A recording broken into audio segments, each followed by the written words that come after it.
Zach Miller taught me something when we were hanging out. It's like, dude, race when you have a full deck. And if you don't have a full deck in your hands, don't let the FOMO kind of hit you and just kind of relax.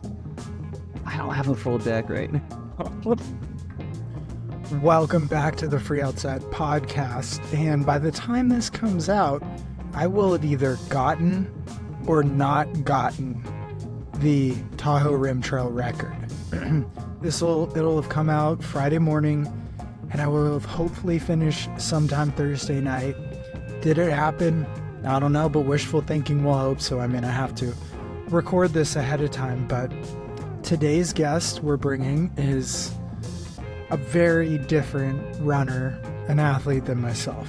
He does those short and fast things where you run so hard that you taste metal in your mouth. You're redlining from, in the interview, he says 10 minutes in, he'll know if it's going to be a good race or not. It's a very tough thing. He does those things called vertical kilometers, which is the distance of a kilometer, but in vertical feet gained in a few miles, and that's what kind of race it is. It's completely uphill and you're dying. I met him in Steamboat Springs. He runs for Merrill. He ran for the USA in the World Championships for trail running. So he's done everything, traveled many different places, and he's really fun guy. So without further ado, our guest, Morgan Elliott. Yeah, well, it's totally different style than what you do, and I want to hear, when you're doing these races that really, you're going to be redlining for pretty much the whole race, do you know right at the beginning of the race if it's going to be a good day or not, or how does that go? Because you just know you have to send it or you have no chance in the race. So this would be kind of fun to talk about. Yeah, I don't know if you want to start now or we could talk about it for fun right now. Let's dive right in right now. We're all good to go. Rolling. Cool. Yes, man, you typically figure it out. For me, you figure out if it's going to be a good time probably after mile 3. Okay. When you're I don't know, between that 15 to 20 minute mark. I'm not running 15-minute 3 mile, but you get it. It's trail running. And if you go out too hard, and in a lot of the races I've done this year, that's the big mistake, is running out too hard. And when you go out to Worlds and you're racing the best, man, they throw down so quick on their first couple miles. And both these races I did at Worlds was the VK, which we know is the 5K up and with 3,000 feet a game. We do this little short 800 meter 1,000 on flat before we approach the steep part. But to get to that steep part this year in Austria, it goes to a gate, and it's pretty narrow gate. And you have, I don't even know how many people are in the race. I don't know, let's just say it's over 100, but you all show up within 3 minutes to this gate. Yeah. And you're just funneling and you're standing around waiting your turn to go through this single track. And people are trying to pass you, but really you're walking. If you do a training run up this, you're going about the same speed. And then unfortunately, you go at this walking pace until finally, okay, just like traffic. Okay, now we're able to go a little bit faster. Now we're actually running. So it's pretty unfortunate if you don't go out 4-minute miles, you're not going to be in the front. So do you scout it? And is that your plan from the beginning? Just pretty much sprint to get to that gate as soon as you can? Unfortunately, that is kind of the strategy for most folks. For me, I just can't operate that way. And that's kind of why I'm transitioning and realizing at Worlds, races like this style, it's out of your control. I think I'm going to be turning my focus to the marathon. Oh, cool. 43K. Yeah. And focusing on that kind of you don't want to go out that hard. You shouldn't go out that hard. And the race is made, with, you're 20 miles in, now get the ball rolling, and you don't have to do a Congo line or anything like that. So it's really true and real for my style. I don't know. So I think next time I put all my eggs in all these different baskets to get on the world's team this year. I did everything for the long distance swan, long trail to the short trail to the VK and the classic. And I landed positive with the classic and got in on the VK through some folks who couldn't make it on the team. I was next in line, but so I got the chance to do both. Yeah. So what's that like to have a goal of get on the world's team? How do you structure your year to have the best chance and be healthy and ready to go for each of those chances? Yeah. So COVID year, I got to do Thailand as well. So to get on that team, that was kind of just, man, like I just sign up for things out of the blue. This was out on a whim, just like jumped in, hanging out with Zach. I'm blanking on it. Why can't I think of his last name? But he's doing a big movement for people with adapted athletes. It's Zach Movements. I'm gonna get his last name in here in a second. But I jumped in a podcast with him at Broken Arrow at Palisades, and the race director was there, and he's putting on Whiteface Challenge, Ian Golden, and I just like, he invited me to do it, and I thought about it. I'm like, sure, okay, but it's next week, and I'm racing Broken Arrow this weekend, or whatever. It was like July 4th, and then I get on the team. So I only do it a couple times where I target these races, and that one I had no intention of getting on the U.S. team until a week before it. And then after I get to go to Thailand and I got COVID, and just was right after Madeira, racing for the Golden Trail Series finale, I was like, man, I need redemption. And it was a COVID year. So the following year was Austria. And they usually give you 2 years before the next race. And I was like, I want to make this team no matter what. So I showed up, did the first one, Formidable 50K. And so basically my calendar looked like everything was worlds, like focus, like every race, because they have races to qualify months before the race at Worlds. And if you take top 2 or top 3, like Lake Sonoma, you get on the team. And then they do resumes. And I was just not interested in putting in a resume. I like to earn my spots by placing good. Not to take it away from anybody who does resumes. It makes sense sometimes with your scheduling. But every race I did was focused on getting on that team, and it came down to the wire for sure. Like I did Formidable 50K in February, then I did Lake Sonoma at the end of May, and that didn't go well either. I was leading it to the turnaround, and everything was going awesome, and I was feeling really strong. Nutrition got the best of me, and I was just throwing up everywhere. Like to think I'm getting a little better at that. And then I'm kind of diverse. I've done 100s, 50s, VKs and stuff. So I go do the classic and the VK at Sunapee. And that goes pretty well for me. And I take 4th there, and then I ended up taking 2nd the following day. So it took my 4th attempt to finally get on the team. And then, yeah, it was a busy spring. Yeah. So when so much is riding on each of these races, do you have like a tally in your head of what place you're in and where you need to move up to secure a spot on the team just in the race? Is that the only thing you're racing to? Yeah. The entire time, especially, every time.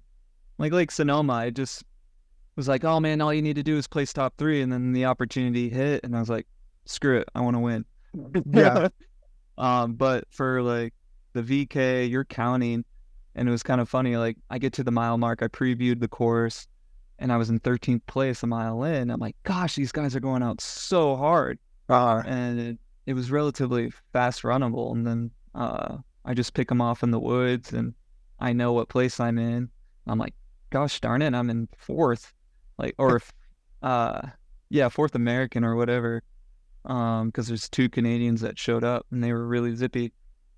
But I was like, I already knew I was 1 place away. Yeah. Which was a big bummer. So do you go in with any sort of race plan or goals for time, or is it just completely racing to the field every single time?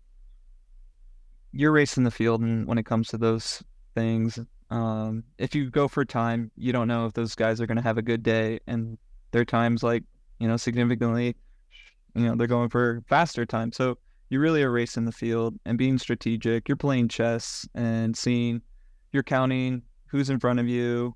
And when you want to make your move, you have that idea, like knowing your own body and how long the course is, because the classic was 2 loops.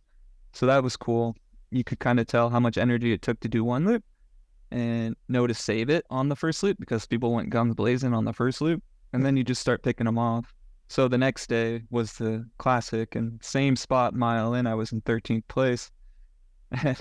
Yeah, it was a good day for me, and I stayed in control and just picked them all off the competitors on the second lap too. And yeah, the downhill and the technical terrain is like, you focus on what you're good at. Yeah. And you really push it there.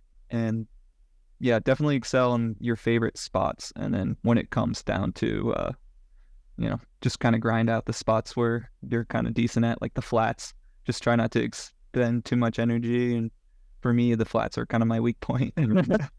Just kind of hanging.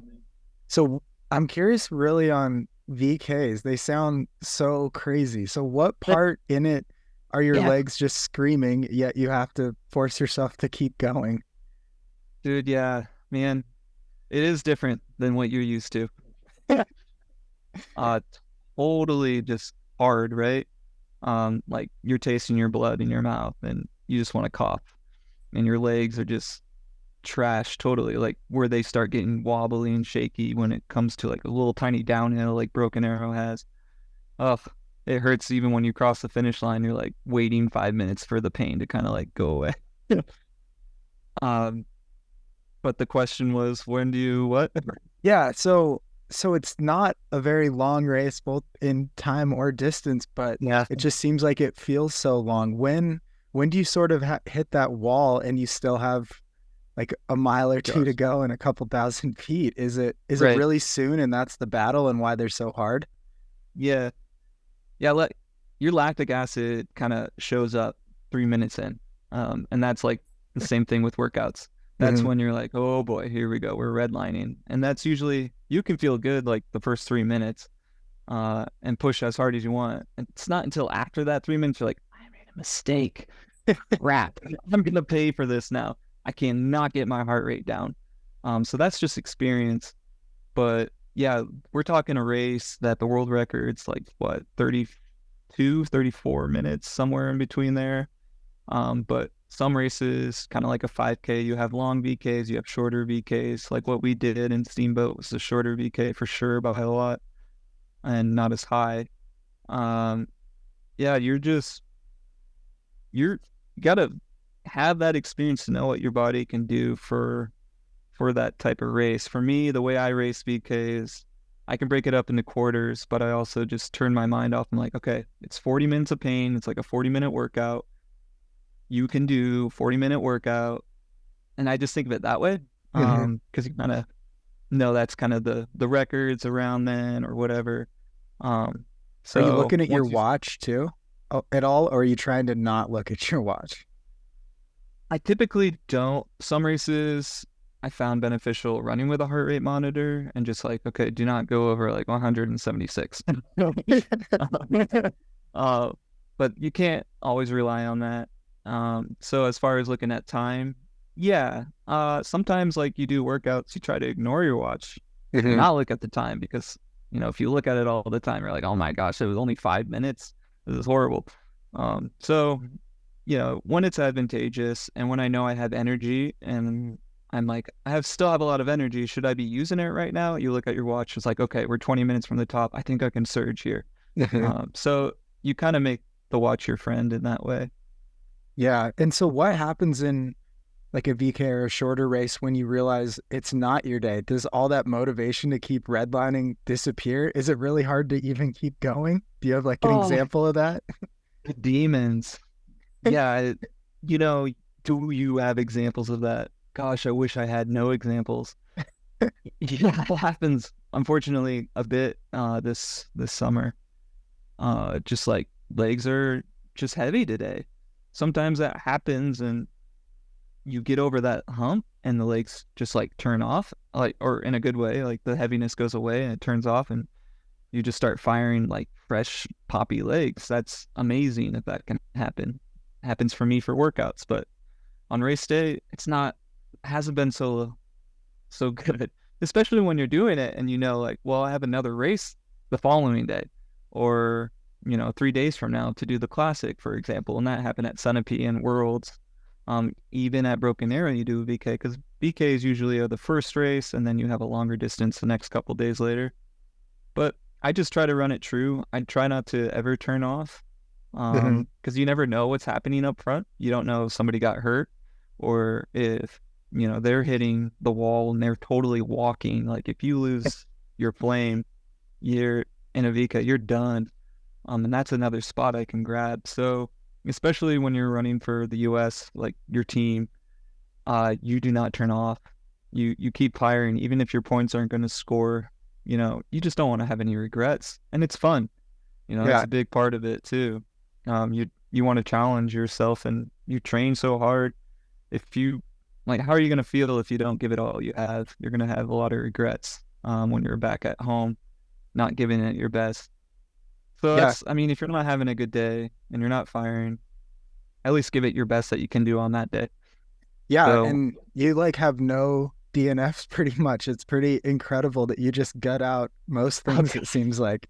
I don't know if that's a pride thing, but yeah, when it comes to a total injury, man, I did not want to drop out of my one DNF I have on ultra sign up, whatever. But there's a time and place for ultra signups and for DNFs. And yeah, for me, it's the experience. If you didn't have a good day, just think about all the people that are out there doing it.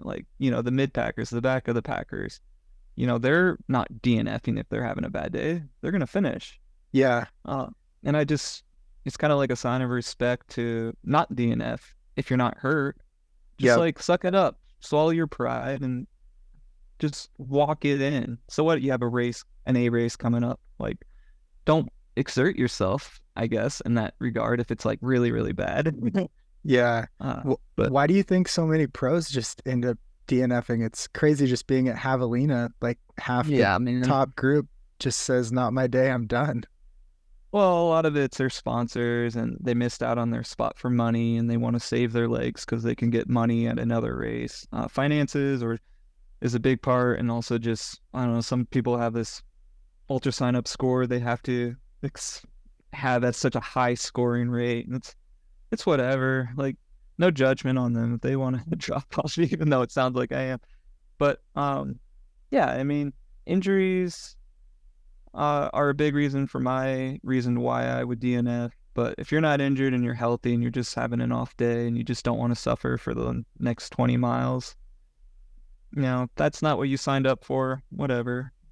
But yeah, I always think of it just it's a sign of respect to the course. During a couple, 2 or 3 awful races I've had, I've slogged it to the end as just the course won today, but I'm still going to get through it. Right.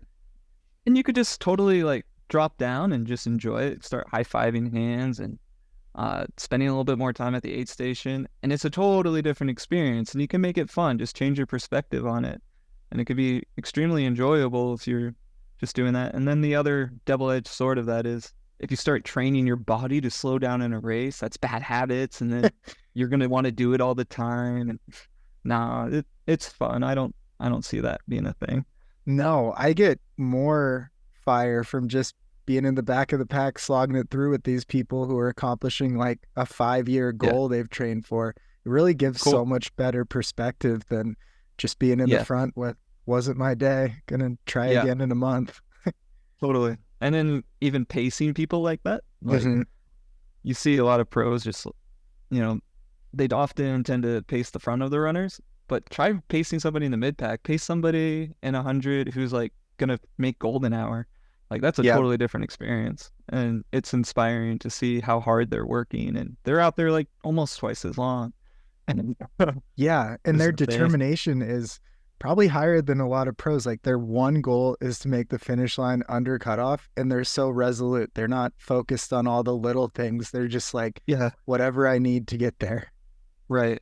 And nutrition applies the same as the pros too. You gotta stay on top of this, and it's cool. it's such a cool sport where like the best in the world get on start lines with people who are just probably going to do one race and stuff. It's so level compared to like an NBA game or something. Yeah. Well, for you, like, how do you have such a long distance race coming in, and to do a through hike, you hear my examples of like redlining, going to a VK. How do you do that? Like, do you break it into days, nights, like sunsets, sunrises? And it's a totally different type of pain. This is why it's fun talking to you, because yeah, the redlining thing is something I'm so new to and I think is fun. But yeah, the through hiking or FKT realm is like got that dialed before I even ran an ultra marathon. But I break almost everything into thirds. And so Yeah. like get through that first third and just sort of learn your body, figure out what you're feeling during that effort. And then the middle third is you sort of maintain or adapt to whatever you felt in that first third. And then the last third is where you give up sleep, you throw everything at it, you just start really pushing. And it sounds sort of similar to the shorter stuff, because in an FKT, my goal is always to give myself a chance at the end. And, you know, if you're within striking distance, that's all you could ever hope for with how competitive some of it is. And that's really just the goal. Like if I have a chance to push for 70 hours and get the FKT, that's all I want to do is have a chance. And if it doesn't go well, that's okay. But it's just aim for that chance at the end. Yeah. It's like I would say, 3 minutes in, if it's going to be a good day, 12 hours in, maybe like 2 days in. Cause I don't know, that's the hard thing, especially when you do like a taper cycle, you sort of feel awful and doubt your body right at the beginning anyways. So it's almost just throw the first few miles out. But when it's such a short race, you don't have quite the same luxury. Gosh. Yeah. And I guess a lot of your FKTs are like 3 days, and then you have some that are just 50, 60. Yeah. So yeah, that's different. Totally different durations. Do you kind of like categorize like the John Muir Trail and the PCT as like similar, or they're totally different animals? Man, I think I go into everyone as if it's super different and unique, with a little bit different strategy or different gear or different everything. I build every one of the FKTs from the ground up on a spreadsheet with goals on where to get to and the current record. And just because the trails are all so different, and then my style is going to have to be different, what I carry. That's kind of the fascination with the longer FKTs is before you start, if it's self-supported, you have to have packed all the right gear for the next 2 weeks or three-day push, or else you're already screwed. So yeah, self-supported. Yeah, it makes it fun. So man, what is it like running for your country? I think this is so cool, and I want to dive into it a little bit. So do you, like, where do you meet up, and do you fly over together, or do you meet up in a foreign country just out of the blue and say hi to people maybe you've never met? Right. Yeah. Well, the way they operate as far as the US goes, you get reimbursed with your flight, which is so awesome. A lot of countries don't get to have that opportunity and fortunateness to have that. But basically, you just arrive at the airport. They can do a shuttle and pick you up, and then you're just with your team. And it's cool that way.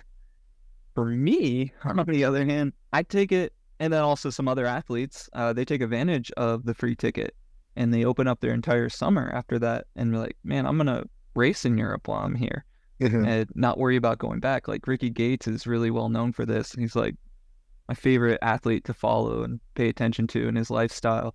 And he'll fly to Europe to do Worlds, and then he got a free flight there, and then he buys a bike, and he is connected to the race directors in that area where Worlds was, or just around, and he gets invited to go do all these fun races. And he's touring and staying in hostels on a bike he just got, kind of like a Craigslist thing, you know? Yeah. So just kind of being able to do it that way. But For me, it was going to Zagama, which was probably my favorite race I've ever done. And it was extremely fun. So I got to go to the Bas district, and from there, kind of went to London and got a cheap flight to Austria to go to Worlds. And then I stayed 2 weeks before, have a good friend from New Zealand, Wifton Hill, shout out. And we stayed for 2 weeks at high altitude and trained before Worlds. So eventually the team met up at the hotel or whatever. And then I would just, take a bus and find my way into Innsbruck. But before that, him and I just hung out at a hostel with the cows up high at like a ski resort, just running and exploring trails and seeing waterfalls and seeing cool sights and going to the Dolomites, just making a trip out of it. But to represent your country, it's pretty special. You definitely want to give it your best, be at your best. Wearing the stars and stripes is kind of like my biggest goal I always wanted to do once I graduated college. And I remember writing it down in my goal journal of what I wanted to do and get on the world's team. And I gave it some wax, and it was only like one race until very recently, the past 2 years. I was like, oh yeah, I forgot I wanted to do that. Yeah, Ian, I'll go do whiteface. Holy smokes. Don't give up. I'm in 4th place at the time. And unfortunately, one of the athletes in front of me, he passed out, and I passed him, and I came in 3rd. It's like, whoa, don't give up. I got the worst stone bruise in that race. I was limping down the mountain. Meanwhile, he's having like a heat stroke in front of me. And I was just going to give up. But as I smelled blood when I saw him swerving side to side on the trail, he was hitting it pretty hard, and boom, got to go to Thailand. It was so cool. Yeah. So do you get the uniform in the mail ahead of time, and then do you just like put it on and take photos in the mirror? Because it's like a big goal. I mean, it's pretty awesome. Totally. Yeah. I try to be low key about it. I don't know. Mercedes could tell you a little bit more when I got my kit. It was kind of cool. I think the first thing I did was FaceTime my mom. That's that so was cool. special. And it's like, look, I did it. Like, woohoo.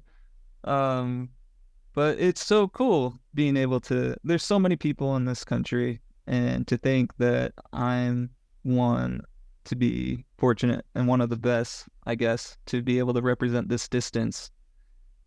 It's a special feeling, and all you can do is just give it your best. Yeah. And so what's it like at the start line or leading in? Because now, unlike nearly every trail race, you have a team. Is there like a strategy or camaraderie, or what are you guys talking about leading into this? It brings you immediately back to college, or if you're familiar with just a sports team of community, like you're warming up together and you're talking strategy, like when are you going to go? Like, it's not you versus your teammates anymore. When it was trying to get on the team, yeah, you're totally trying to score, and it's possible. The U.S. does well, and they have a history of getting on that podium top 3. So, yeah, it gets pretty serious. Like Joe Gray, Dan Kurtz, Liam was on my team for the VK. Yeah, we're talking strategy hard and when to surge, and it's all about trying to lift each other up, having our best race. Are you knowing going in that you're gonna try to run near or with someone else on the team, or do you all have individual strategies, or is there a benefit in that camaraderie using it during the race? I think that comes way more into play for the 80K runners. For a race that's only 40 minutes and not like 10 plus hours, there's only so much control, and everybody's so packed together, you kind of lose each other as far as your colors, and you're all mixed in.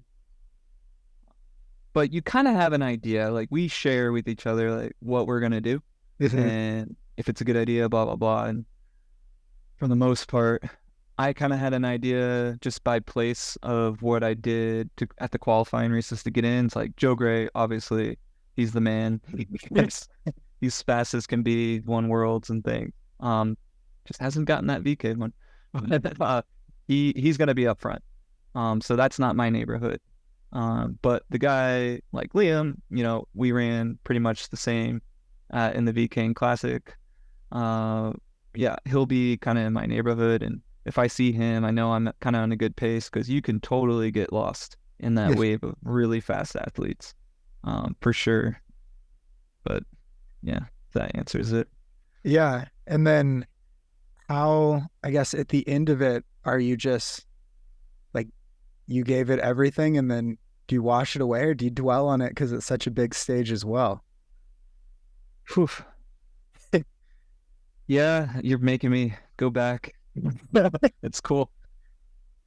Gosh, I keep talking about the VK as opposed to the Classic, because I think I had way more fun in the VK. Yeah. The Classic was so much road at Innsbruck. It was such a bummer for me. It's not my style. I need roots and rocks and technical. But it is what it is. You can't control it. But the VK, at least there was roots and rocks. And there's just like such a final push near the end where you're going up like a really steep ski slope. Like you want to use your hands and bear crawl kind of thing. Yeah. It's insane. And you're definitely just feeling your heart in your head, and getting all the feels. But you decompress by, I don't know, as long, for me, I've given it all I had in that race, and I get to the top and I'm just, there's nothing there. And like, it's a cool feeling to know that you gave it all you got, and there's nothing to dwell on or regret or anything, even though it wasn't the performance you wanted or how far back you were. You just shake it off. It's like, not my day. It's okay. Yeah. I gave it what I had, and unfortunately training wasn't right. I know I'm better than this. Sometimes is what I say, but I move on pretty quickly personally. Some other people may not, but I'm pretty gentle on myself, which may or may not be a good thing. Well, is it like after the race a little bit, when you get back to normal life, is it a bit of a low? I know after my adventures and stuff, it's hard to get back to normal life because you've hit like this peak goal and this peak experience. Is that a pretty hard transition? After Thailand, I was pretty unsatisfied, to be honest. Kind of just saying what I did about Innsbruck, but I wanted to get on the team. So the fire was there. I was like, I need to train. Like, I had a little bit of a late start to get on that team that season because of injury in that the late fall or whatever. So yeah, I started training really hard and made a focus. So the fire was lit. And I just wanted to make it again. So this time afterwards, it's like, okay, there's definitely more goals to be had. You can't just settle. I don't know. I think there's something special about not being satisfied sometimes. I mean, there's one thing to dwell in it, but also that's different, I think, than not being satisfied. If you like win the championship and woohoo, you're done, you kind of tone down your training. You're like, oh, I made it. I reached my goal. But for me, I always feel like I missed my goal. So I need to work harder. And I think that brings me to my training and makes me focus on it a little bit more and work harder. Yeah. So I don't know, you just pick out new races and try to get sponsored. For me, that was like a big thing because I wasn't sponsored. Yeah. When you do go after something like that and you have that fire again, I mean, I think a big thing with a lot of ultra runners right now is overtraining is pretty prevalent. How do you smartly use that fire rather than end up injured again? Yeah, it's kind of, it's helpful having a coach for sure, and kind of having somebody you trust and rely on and can look at your training and take a step back in another lens. But for me, I didn't have a coach, and a lot of it was all on me. So I think it's, again, a big thing is experience. I've been running since I was little. I got to run in high school and college, and you kind of know your body when you're doing workouts, and like if you're on the knife's edge, injuries, you got to stay on top of it. Been to a lot of physical therapists. So like with all these types of injuries I've had, I know how to prevent them pretty okay. Sure, you can slip on a route and there you got trauma or you smack a tree or something. That's one thing, but just being preventative and foam rolling and stretching and doing your warm-ups and not pulling anything is important. Drinking a lot of water and all those, get enough sleep Yeah. for the most part. But overtraining, for me, it's more like over racing this season. And it's always a learning process. I feel like I put in a lot of races this year early on, especially with like Lake Sonoma being in May.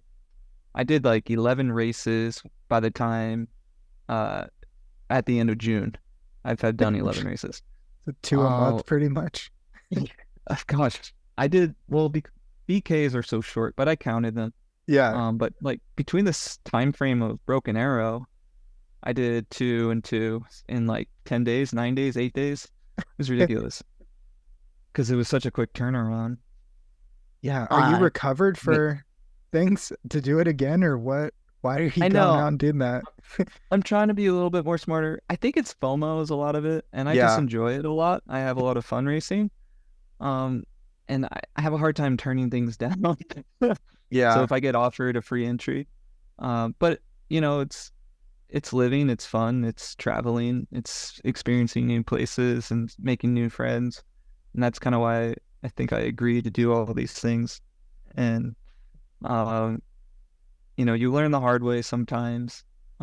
So being a little bit more strategic this year and only doing 9 races is kind of the goal. But yeah, eventually you kind of get your body a sense of if you're overtraining or not, because your workouts are, you didn't make it so far on your first rep versus, you know, your second rep, you didn't make it as far as you did on your first rep, and you kind of just know what your body's doing. It's time to like calm down. So what are your, for training for like a big race, like, I don't know, something you want to do while out, maybe like Pikes Peak or Sunapee or something, what is like your peak week for miles and vert? Now I'm curious because it's just so different than my training, I think. Gosh. So yeah, this season going into Pikes, I did have a coach, but wasn't really that much vert or training. It was kind of unfortunate. I kind of had this bad COVID in August, and September is the race of Pikes, mid-September. So my mileage was kind of 60. I was sitting pretty low for me. Okay. Yeah. I feel like on average, like a normal training week for me is like 80, 90, 100 can be a great week. But 60 is kind of blah. I don't feel like I'm getting what I want. If I'm at 60, I better be doing a lot of speed. But if I'm at 100, I'm probably only doing like 1 speed workout a day or a week. Sorry. But that's kind of where I float, 60, 90. Do you take, because I actually, in a good block, you just take so much confidence from that. Do you think hitting numbers like that is just this confidence going into stuff too? I never really thought about that. I don't think so. Okay. I know like when I do 50Ks going into Kodiak, I know now, like, I knew going into it, my training wasn't very high. So like it was a long 50K, but like those last few miles, I knew if I was doing my own thing and running like 100-mile weeks and not really listening to my coach, to be honest, I would have been better off. My mileage was really low, but it does give you confidence in some regard if you're hitting hundreds, but it could also be like, was I training too much? Was that too many miles? So it could kind of go both ways. Give you less confidence because you were working too much, but there's definitely a lot to it, paying attention to it. Yeah. Well, having done well at everything from like VKs to 100 milers, what is your favorite distance or type of running? Yeah. Or do you even know yet? I know, right? I do think my favorite distance is kind of like 3 to 5 hours. And it's like that, but also not so much distance, but type of trail and technicality. And I really like the challenge of hard footing and throwing in hands even. It's that steep.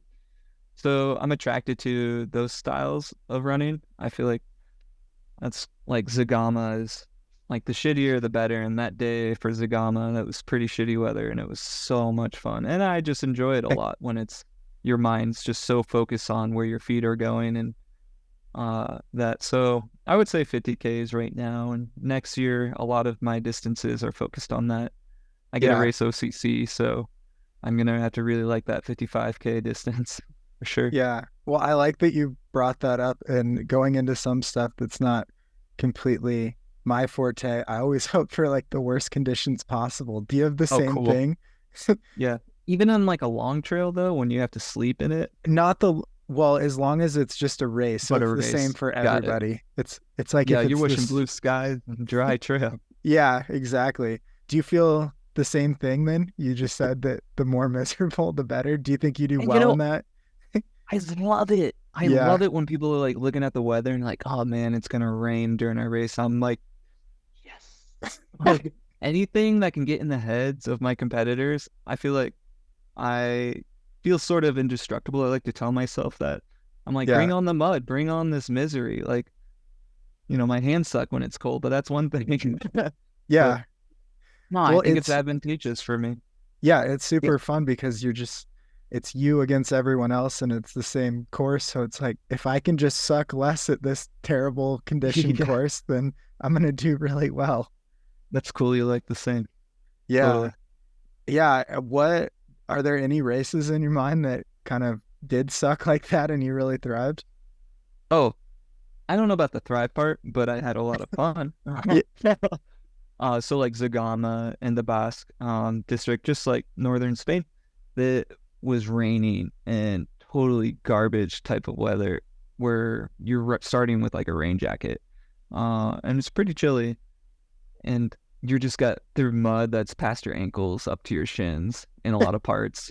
And lots of fog. That's kind of a bummer. You kind of missed out on the views, but there was plenty of fog, and then the rain would stop. It would be windy, and you're like putting on your visor, just kind of block the wind from smacking you in the face. Yeah, that race threw everything at you with, you know, you're going to climb up high. It started to snow. You're putting on your jacket again. And you're just going down like a rock street field. It's just so cool. Yeah. There's horses at some point running parallel to you. And every single section of that course was very different than the one you just finished going across. Mm-hmm. Had a lot of variety. Yeah. What's the atmosphere like at the European races? Do more people come out? Is there more energy? Yeah. There are so many low-key, fast dudes show up to European races. You're like, who are you? You're like so quick, but you never heard of them. You know, they're just a low-key crusher, or it's just my ignorance. And you know, they're probably really well known in the community, but they don't show up to the races you do normally. But they have a lot of spectators, which make it so much more thrilling to hear the cowbells, and you know, they're shouting out just their encouragement in their own language, which is super rad. And yeah, it does have a very different vibe than American races, where you really, unfortunately, you absent that and only get it at 8 stations. Yeah. So when there's that many spectators, do you have to like pick your spots if you have to pee or something? Because people are watching the whole time. Yeah. I feel like that, and even photographers. Yeah. You know, sometimes you just whip it out and keep running while you're peeing. Yeah, for sure. Like that style of running. Yeah. Sometimes you just have to hold it totally in European races. I can only imagine UTMB if you're like one of the lead runners. Yeah. There's just no privacy in those races, which can be cool. And also sometimes it'd probably be like, all right, I'm tired of this. Yeah, absolutely. You don't want to be distracted from whatever you're doing. So that would be so cool doing a through hike and just kind of having a very different atmosphere. You live in your head, especially on the longer FKTs. There's no external motivation, and you're just appreciative of the beauty and stuff, but any motivation to go fast is just all inside you. It's so crazy. You don't even have crew. No crew. Yeah. Do you make friends, but you won't see them again? Kind of. Yeah. So it's hard to make friends in a few minute conversation, but like you're cordial to anyone else on the trail because you just want human contact for a few minutes. Oh my gosh. Yeah. That's totally different. But you're Yeah. still staying focused and you're like, this is still a big deal. I'm still here doing this event of my own accord. And I Yeah. know when I finish, I'll find my community again and it'll be okay. Yeah. I think so. Yeah. You're just, I don't even know what's going through your head. It's a goal that you've had. You've put in so much for that goal that I guess there is a lot of pressure going into it too, because, you can't always get 10 days off to go do something and figure it out. So you lay it all Gosh, on the line. that's a lot of food to carry. Yeah, I think the most I've done 9.5 day carry for Oh my gosh. unsupported on the Colorado Trail. That was the dumbest one. That was so hard. Oh, wow. Yeah. That's very neat. Yeah. Well, and wrap up here, but I'm curious of all the races you've done, which is like your favorite, just with atmosphere and what you would recommend on there. Yeah, we talked about it. Clearly, I'd praise Zagama. If you can get the opportunity to do that race, it's just about a marathon, and it offers so much different types of terrain, the people, the culture, like they speak Basque, and it's very enjoyable trying to challenge yourself to learn a new language and just like, hello, thank you, how are you, good morning, whatever. Just how different it is from everything else I've experienced. I really enjoy Zagama. But I've gotten to do Transvulcania 2 times, and that's in La Palma, which is an island, Canary Island, off the coast of Spain, or yeah, Africa, really, but it's a Spanish country. That was a super fun race, being on a volcano and just how different it is from everything else. Yeah, dude, I want to go back to Madeira though. I love those tropical islands. They're so cool. I've Yeah. never even been to Hawaii, but I've been to Spain and Portugal's Hawaii's, and Madeira, and gosh, there's something about being at sea level and just climbing 8,000 feet. It's pretty sweet. Yeah. And do you have views of the ocean and then everything around the island and stuff? You get everything. It's the fog, especially when it like just moves out of your way and you can get a really cool view because there's a lot of fog sometimes. It's special in the sun rays and you're just like on another planet. Yeah. That's very neat. Okay. Last question, because I think it'll be kind of funny. What's the like trail or interval workout that you get that you just like dread? Because I just can't imagine some of the stuff you do to practice redlining for so long. I think I had really good success with being out in North Carolina and across the road where I'm at, actually. Man, I did a lot of hill workouts. I call them tough hill days. And they are mean. I kind of tricked myself to like thinking they're my favorite, but really my long run's my favorite. But just doing laps of this route called High Top, High Windy, and I would do it like 4 or 5 times. The 5th time was because I'm like, don't be a bitch. Come on, this is gonna make you strong. But this is like early on. But you just kind of go pretty darn hard up this route for like 9 minutes. And then you have a cool down, come around and then do it again. But typically it's that 8-minute interval session of keeping your heart rate up at like 176, 180s, which is pretty high, I know, for some. But holding it for 8 minutes and then having like a 4-minute cool down and doing that 6 times or, yeah, about that. And vice versa, 6 minutes, 8 times. Yeah. I mean, 8 minutes can But feel it's usually uphill. so, even like 3-minute intervals can feel so long if you're pushing hard. I can't imagine 8 minutes too. Yeah. So if the season's going well. And then like last night, I was just doing 3 and 2 minutes because the race is coming up in 3 days. But yeah.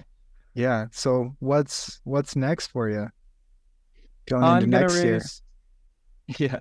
I signed up on a whim. Oh, going into next year. Well, and now and just goals for next year.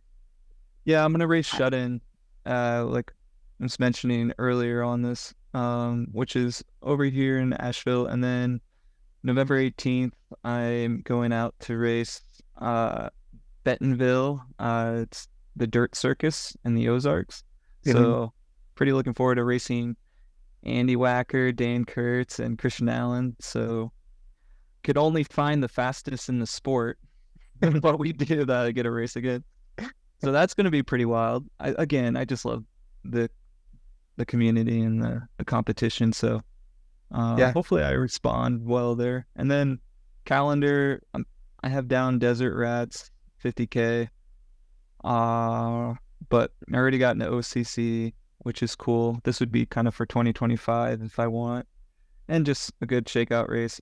And I'm talking to my sponsor, kind of get a good idea, but I would love to do the Skyrunning World Series stuff. So gonna pick out some of those. It's kind of the plan, and OCC is the A goal for the fall. And so staying in the shorter realm compared to the longer I think stuff for a little now. bit. Yeah. I will not say goodbye to hundreds. I am probably going to find that again. I might get antsy and even find doing that next year, but I also have like a route I really want to do in Summit County where I'll be living in Colorado. So there's this route I made, and I just want to put it down and just enjoy the mountains and do this 120-mile loop and Summit. Yeah. Yeah. Unsupported or supported? If people want to come along, it would probably be supported if I meet people. So it would be supported. Cool.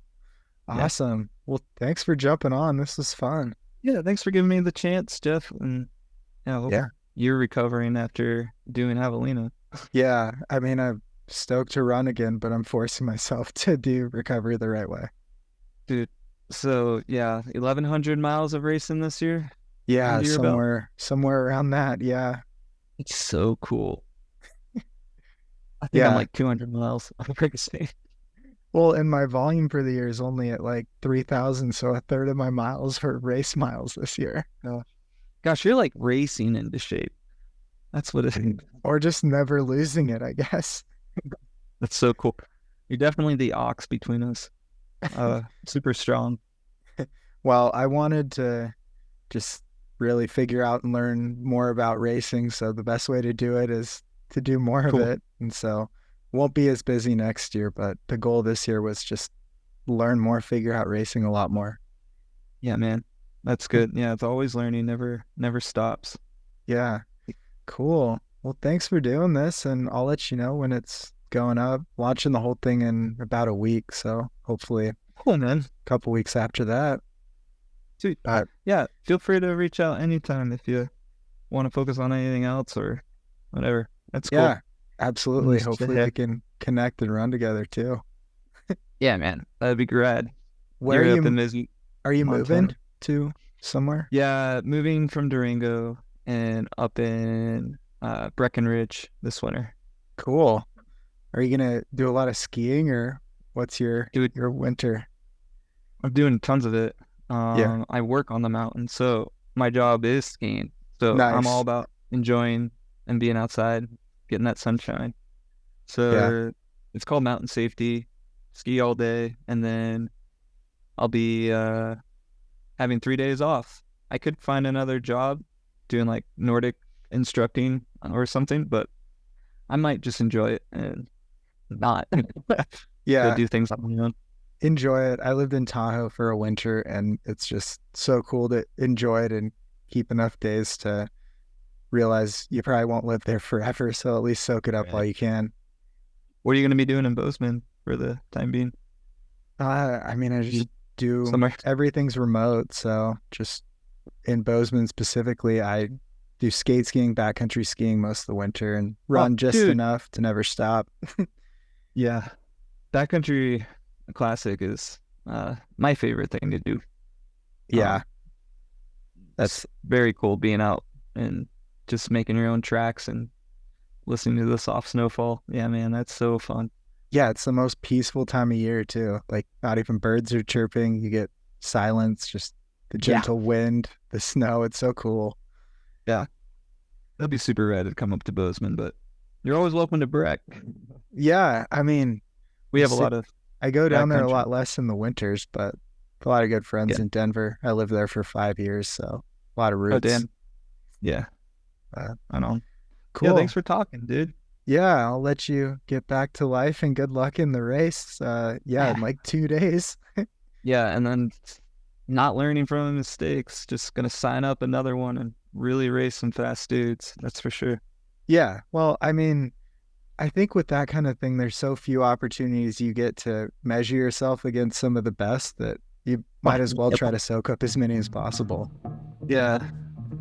Zach Miller taught me something when we were hanging out. It's like, dude, race when you have a full deck. And if you don't have a full deck in your hands, don't let the FOMO kind of hit you and just kind of relax. I don't have a full deck right now. But so you're whatever. not taking this to heart. Yeah, it's okay. Yeah, I Next don't know if Zach, it seems like with his results, he doesn't always completely live by that either, but it's too hard. Yeah, what a crusher. No, legend. All right, I'll see ya. Cool. Keep it up. Well, hopefully you enjoyed the interview. That's all we have for today. I'm having to put this together ahead of time because between now and when I'm home again, I'm trying an FKT and I'm going out to a race to crew and support some athletes I coach that are running it before finally returning back to Bozeman. And I'm trying to stay ahead and consistent with these podcasts. So thank you so much. Hopefully I got that FKT. And that's it. Stay elite, my friends.